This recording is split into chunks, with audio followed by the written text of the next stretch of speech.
अमर रहे, अमर रहे। जय जय जय जय जय जय भीम, जय भीम, जय जय जय जय जय जय भीम, जय भीम। सोमनाथ सूर्यवंशी अमर रहे, अमर रहे, अमर रहे। सोमनाथ सूर्यवंशीला न्याय मिळालाच पाहिजे, मिळालाच पाहिजे, मिळालाच पाहिजे। सोमनाथ सूर्यवंशी हमारे करांना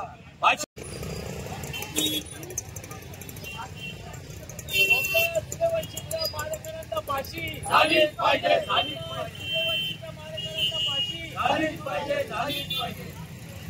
सोमनाथ सूर्यवंशी अमर रहे, अमर रहे, अमर रहे। सोमनाथ सूर्यवंशीच्या मारेकरांना फाशी झालीच झालीच पाहिजे, झालीच पाहिजे, सोमनाथ सूर्यवंशीच्या मारेकरांना फाशी झालीच पाहिजे, झालीच पाहिजे। सोमनाथ सूर्यवंशी शहीद अमर रहे, अमर रहे, अमर रहे। सोमनाथ सूर्यवंशी अमर रहे, अमर रहे, अमर रहे। सोमनाथ सूर्यवंशीच्या मारेकरांना फाशी झालीच पाहिजे, झालीच पाहिजे, सोमनाथ सूर्यवंशीच्या मारेकरांवर कारवाई झालीच पाहिजे, झालीच पाहिजे। अटक करा।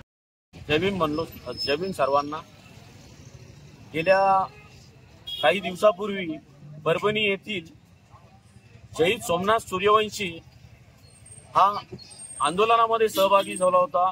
ते आंदोलन होतं संविधानाची विडंबना व पोलीस प्रशासनाने आमच्या शहीद सोमनाथ सूर्यवंशीला अटक करून त्याला लॉकअपमध्ये बेदम मारझोड केली व त्यातच सोमनाथ सूर्यवंशीचा शेवट झाला।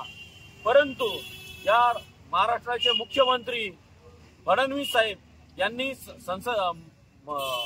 विधानसभेमध्ये बोलताना सांगितलं की शहीद सूर्यवंशी याचा हृदय विकारामुळे त्यांचं निधन झालं। परंतु आज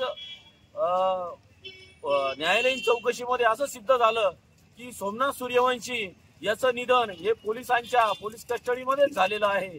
त्यामुळे त्या पोलीस कस्टडीमध्ये जे अधिकारी होते, जे 120 अधिकारी, ते 120 अधिकारी त्या सोमनाथ सूर्यवंशीच्या हत्येला जबाबदार आहे।